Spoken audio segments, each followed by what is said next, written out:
So hi, Rihab. I Hey, hope you're doing well. I Thank you. am. It's getting better these days. How are Yeah, you? yeah. I see we have a little companion with us today.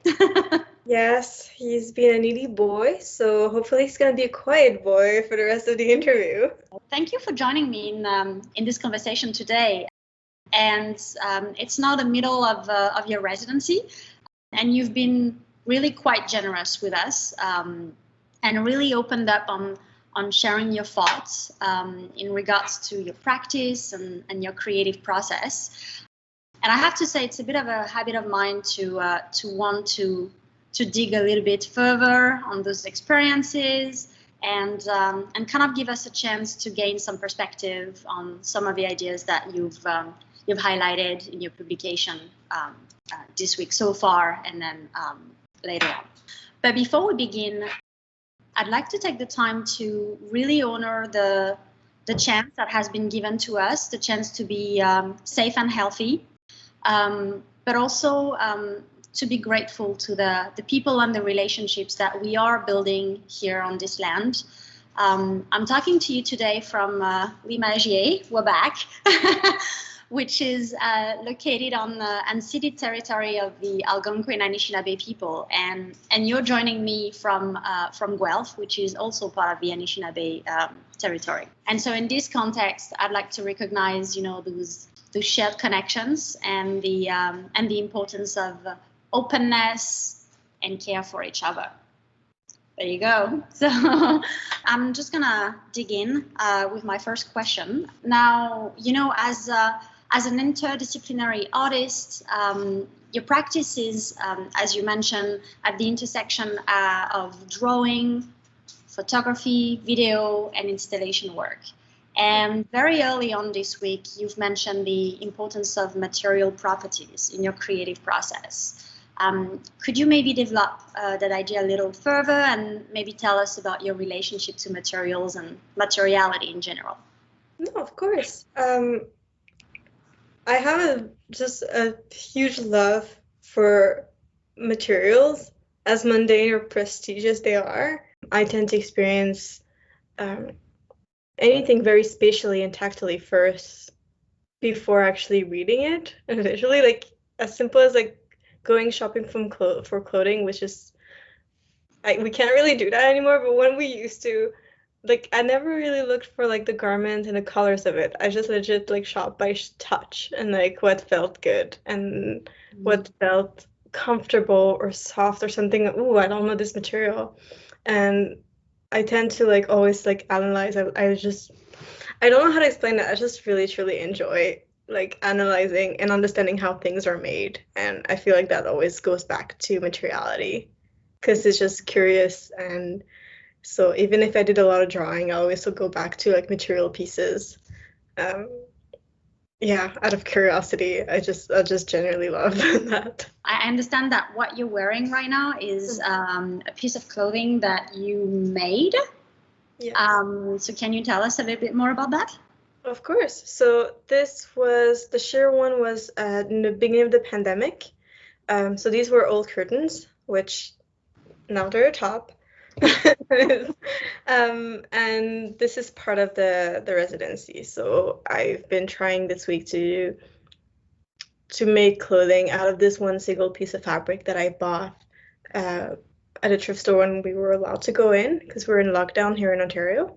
Especially like when I don't have an idea of a project, just learning techniques and actually working with my hand is what keeps me going the most and actually like keeps me driven.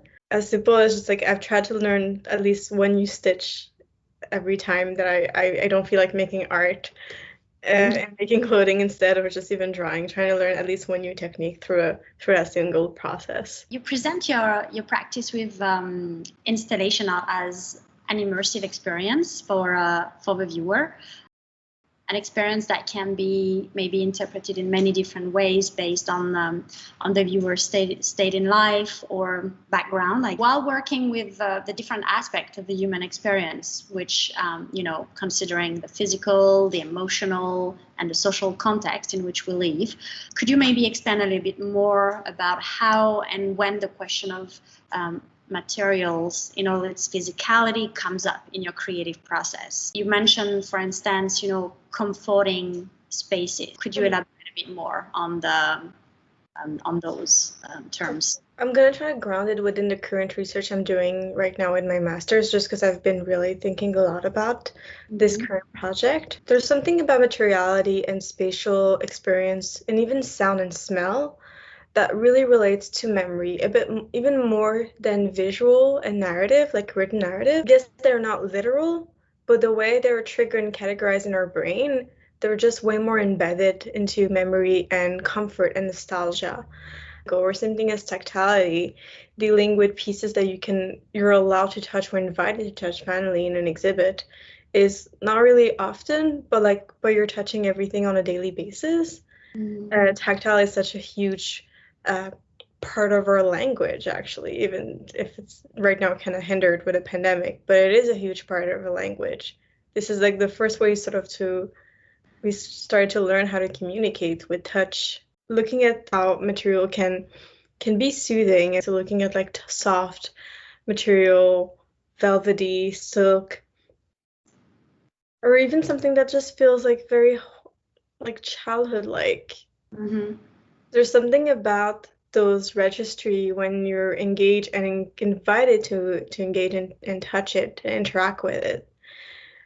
I think it's giving space to the viewer I hope it's giving space to the viewer for them to assimilate what they're having there and appropriate it to themselves. I think this is where comfort becomes a very caring and sharing experience. It's kind of an altruistic experience. It's made for a collective one, as we're not really often invited to do so. I hate the word invite. I feel like I'm saying it a lot. Like almost having a piece completely relies on the viewer's participation for it to exist.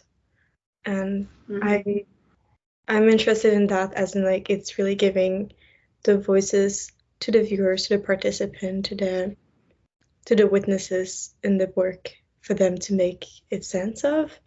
It's not for me to like deny the meaning of the work. It's really to invite their meaning in it, to add to it. I really enjoy this process of addition and sharing, and because I don't own how people would perceive my work. I can only hope they can perceive it the way they want to, the way I want to, but the way they're perceiving it and experience it, it is as valid as the way it was intended to.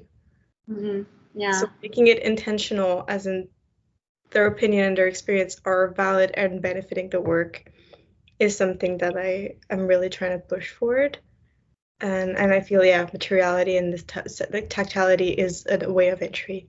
We're totally deprived of that, sensory and I guess participation. And in one of your publications, you talk about your interest in, and I'm going to quote you, the human state in a digital age, specifically when our identity and social encounter resides online.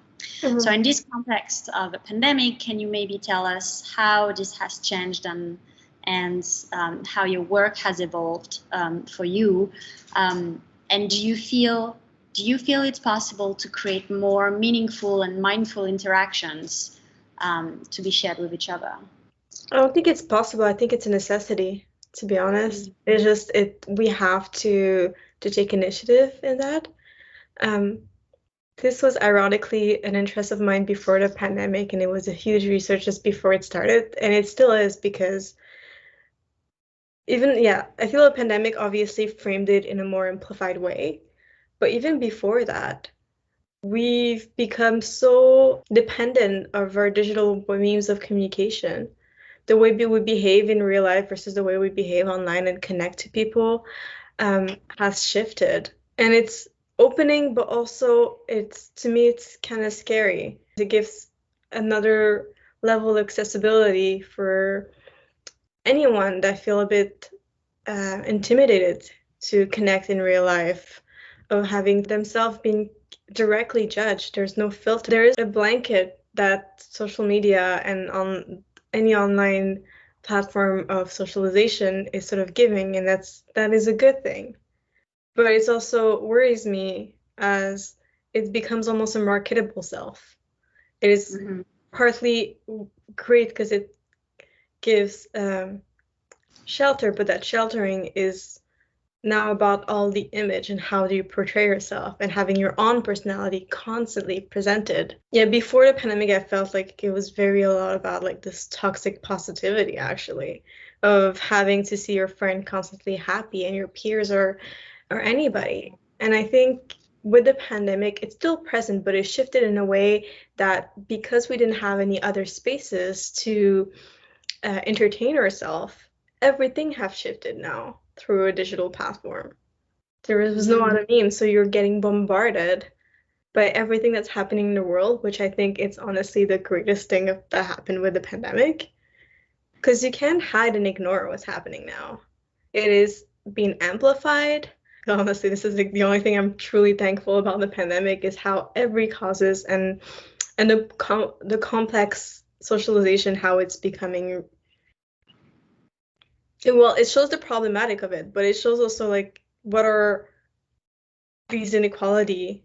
If I can jump on what you're saying, that could be the exemplification of what contemporary interpersonal issues are. You mentioned as well your interest in societal traumas. Is there anything in particular that triggers your attention and that you think is like a universal? I don't think I actually can properly answer that.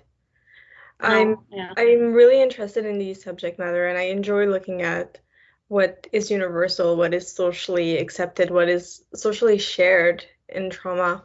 But it's something that I do not own, that I have no right to of what the others are feeling. I can only invite. And it's also, I think this is where I use often the word of authorethnography as my security blanket, because it's also, whether I want it or not, it is my own trauma. It is my issues that I'm going through, and I'm only hoping they're universal. Yeah. I can only hope so. But even if I can be as empathetic as I want for the people, and really project myself and try to understand their point of view and try to treat them the way they want to be treated, my limitation is that I'm not them, and it is just completely beyond my control. It's the only thing I can do is be supportive, be indulgent. I guess not judgmental, but it's that to me, it's like a collective act that everybody are doing. It's just how can we all engage in everybody else's trauma and how can we help? And also, what are we doing right now that is actually contributing to their trauma? I think self-awareness is a necessity. But in my own practice, it's something that I'm aware that it is my limitation. That the only thing I can hope for is at least trying to resolve this personal trauma that I'm going through. Even if it's concerning a global condition, it is my own biases and my own personal view. So through the problem solving of it and research, I can only hope that it registers as universal. But it is I think it's just my actual limitation in the way I'm working right now. You also talk about a lot about how our spaces have become hybrid spaces in this new context. How homes became offices, and then spaces for leisures as well, blurring the boundaries. In what way would you say that installation art can actually change our relationship or understanding of the space around us? Oh, I love that. I love that question. I think I'm going to still come from a hopeful, hypothetical reasoning here. The luxury that I have, because I am in a privileged position of being able to make art and make installation art, and right now, in a context where nobody can come see my work, it is still a privilege, and it's also magical, and I feel like that applies to any artist, not just per se installation. It is, but for me, for my installation practice, I just feel like it is making a magical hypothetical spaces that doesn't exist. It allows me to fabricate spaces that couldn't possibly exist through the limitation of social distancing, through physical boundary, through time and space, as in referencing something of the past that doesn't exist anymore, somehow manifesting it, and with material research creating it. I just feel like it's kind of a privileged, magical position to be in. And I feel when, not per se making spaces, but when you get to experience an installation or any type of spatial artwork, it is inviting you in this utopic, no, that's not the right word, sorry, that's a bit too grand. That's too grand. But it's dream spaces. They're not real, but you get to experience it anyway in a physical manner. But they're just temporary dream spaces. They're space of healing.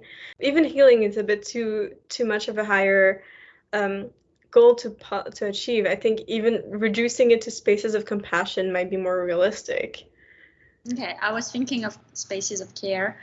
Yeah, I don't know. I feel sometimes care and healing for me is a bit not jarring, but like scary. I can only hope they're healing and caring, but I can't guarantee that I'm healing you. So I think shifting it to say that they're compassionate spaces, because that is something that I have control in. They're made out of a compassionate mindset to be inclusive, to include you in. It makes it a bit less scary for me to like having to actually achieve healing someone. Yeah. Because I noticed that some of your titles are in Arabic. Mm-hmm. And as a Canadian Moroccan artist, could you maybe share with us, your relationship to your native language? And would you say that, language can be seen as, I described it as another space to exist in a way. I like that. Yeah, I've been slowly reclaiming Arabic back as using it a bit more on a daily basis. I honestly lost a lot of my Arabic. So I grew up having Arabic classes in a weekend all my youth until 18, and then like never having a weekend before that. It's an adulthood thing that I managed to have weekends free space and sort of separated myself from that very Arabic classroom that I had to be in. Honestly, in response to the pandemic and the unrest and the rising of inclusivity, discussion on the problematic of labeling an artist as diasporic, I've started to like reclaim back my name, reclaim back the uses of the Arabic language, as script, the alphabet, and also like trying to learn something new about my own culture. I'm researching right now a lot about Berber, which is the indigenous ethnicity in Morocco and North Africa, and it's trying to learn a bit more about that part of my history that I honestly my parents never taught me.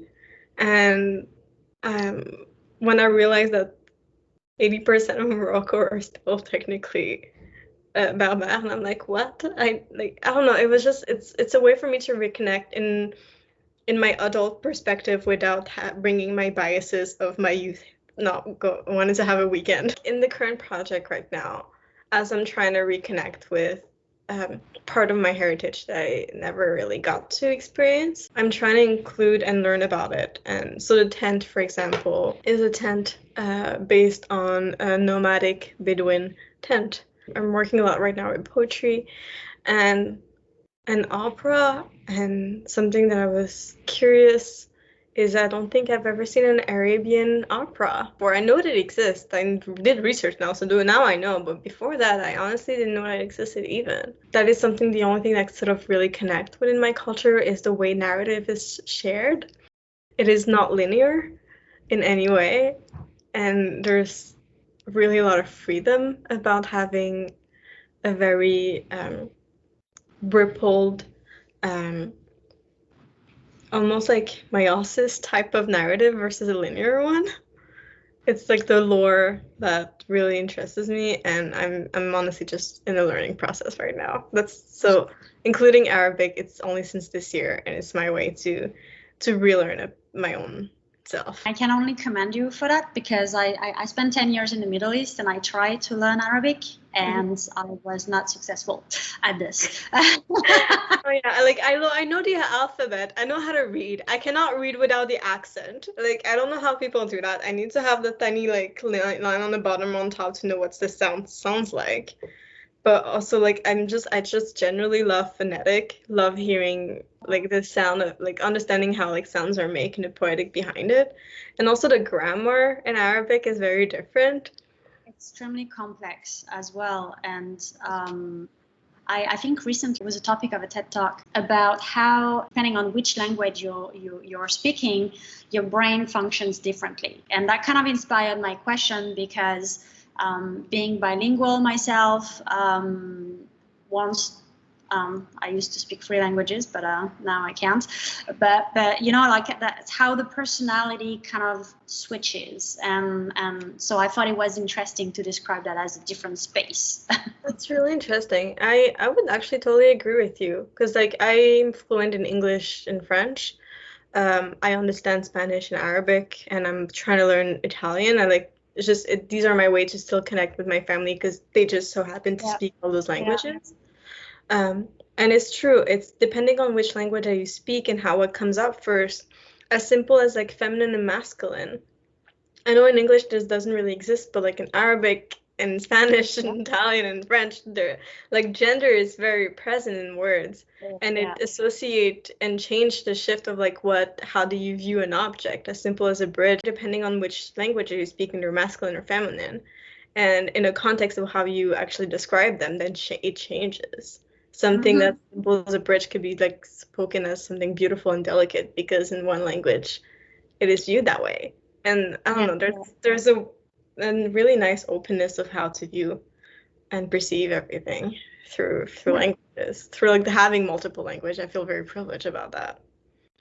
Yeah, I'm always curious to kind of pin down and understand, you know, that moment when you knew you would be choosing the life of the artist, you know, with all its compromises, rewards, and heartaches as well.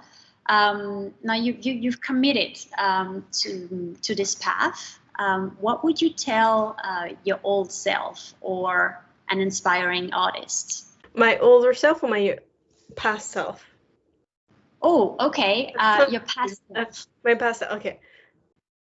Part of me just says like, hey, if you have a you have a voice, you have an opinion, speak it, no matter the medium you want to use.